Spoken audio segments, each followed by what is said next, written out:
Hello friends, welcome back to subject learners. तो दोस्तों, आज के इस वीडियो में हम लोग कवर करेंगे एक शॉर्ट स्टोरी जिसका नाम है the luncheon. The luncheon is a short story written by William Somerset मॉगम। The story was published in 1926 as a part of his collection of short stories titled The Casuarina Tree। The luncheon एक humerus और कहीं न कहीं एक सैटारिकल story है जो कि प्रोटैगनिस्ट के एक्सपीरियंस के आसपास रिवॉल्व कर रही है। वो एक्सपीरियंस जो कि वो एक लेडी के साथ महंगे होटल में लंच करते टाइम फील करता है। ये स्टोरी नरेट की गई है खुद प्रोटैगनिस्ट के द्वारा, मींस विलियम सॉमरसेट मॉगम के द्वारा, and it happened in a hotel in Paris. The name of the hotel was Foyot's. अब इस स्टोरी को स्टार्टिंग से कवर करते हैं डिटेल में। ये स्टोरी एक इवेंट को नरेट करती है जो कि 20 साल पहले हुई थी, जब ऑथर पेरिस में रह रहा था। तब एक लेडी उससे मिली थी। वो ऑथर से एक प्ले में मिलती है। उससे पहले ये होता है कि वो लेडी एक बुक पढ़ती है उस नरेटर की और उसको एक लेटर लिख देती जिसमें वो अपने व्यूज लिख देती है। उसके बाद वो एक और लेटर लिखती है और उससे मिलने को कहती है और एक लंच के लिए डिजायर करती है। वो होटल काफी लग्जरी था जिसका नेम था फोयर्स। मॉगम जो था वो ज्यादा अमीर नहीं था और उसने ये कभी सोचा नहीं था कि वो कभी उस होटल में लंच करेगा या वो वहाँ कभी एंटर भी करेगा, लेकिन वो उस लेडी को मना नहीं कर सका। उसने ये अंदाजा लगाया कि इस लंच की कीमत 15 फ्रैंक्स से ज्यादा नहीं होगी, तो वो सोचता है कि वो अपनी कॉफी कट कर देगा and that will have enough for the next 2 weeks. तो उसने उनकी सो कॉल्ड मीटिंग को फिक्स कर दिया। वो एक अधेड़ उम्र की लेडी थी, लगभग 40 साल की। वो बातूनी थी लेकिन अट्रैक्टिव नहीं थी, लेकिन क्योंकि वो लेडी मॉगम के बारे में बात करना चाहती थी तो मॉगम भी एक अटेंटिव लिसनर बनने के लिए तैयार था। मॉगम शॉक्ड रह गया जब मेन्यू आया, क्योंकि डिशेस के प्राइस उनकी एक्सपेक्टेशन से ज्यादा थे। लेकिन उस लेडी ने मॉगम को भरोसा दिलाया कि वो लंच में कुछ नहीं खाती। तो मॉगम थॉटफुली कहते हैं कि अरे ऐसे ना कहिए। तो वो लेडी फिर से कहती हैं कि वो लंच में एक से ज्यादा चीज नहीं खाती और मुझे ऐसा लगता है कि लोग आजकल बहुत ज्यादा खाते हैं। तो वो एक सैल्मन की इच्छा रखती हैं। हालांकि सैल्मन के लिए ये काफी पहले था और ये मेन्यू में भी नहीं था, लेकिन फिर भी मॉगम जो है वेटर से पूछते हैं कि अगर एक भी सैल्मन हो तो वेटर कहता है yes we have a beautiful salmon.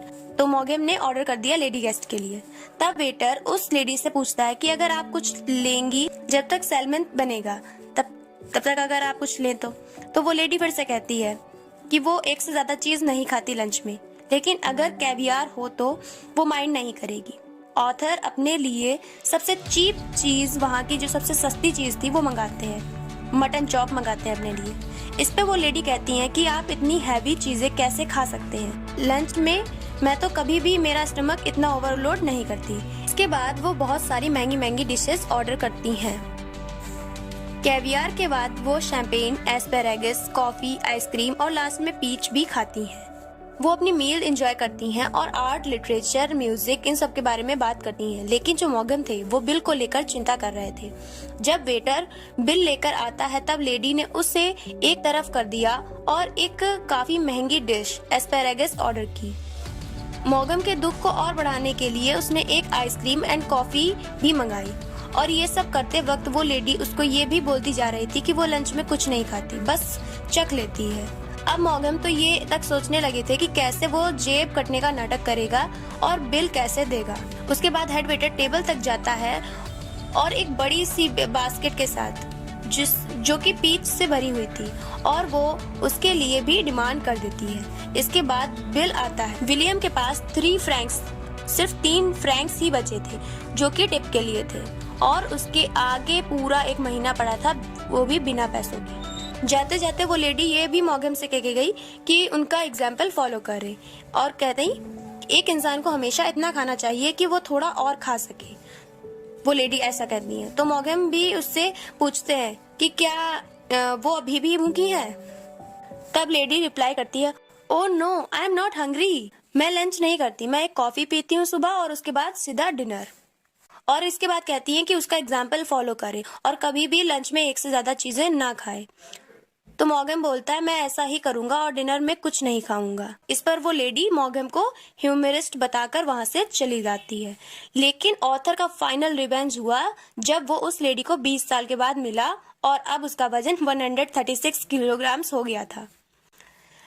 इस स्टोरी के थ्रू सोशल एक्सपेक्टेशंस और प्रेशर्स को हाईलाइट किया गया है कि कैसे कभी कभी सोशल नॉर्म्स एंड एक्सपेक्टेशन इंसान को बुरी तरह फंसा देती है, कि कैसे प्राइड एक यंग मैन को अपने गेस्ट के सामने सच्चे होने की क्षमता से रोक लेती है। तभी तो वो उस लेडी को अपनी फाइनेंशियल सिचुएशन को बताने के बजाय उसे एक्सपेंसिव डिशेस मंगाते रहने के लिए अलाउ करता रहता है। यही इस स्टोरी का मैसेज था। अगर आपको ये वीडियो अच्छा लगा है तो then like, share and subscribe to subject learners.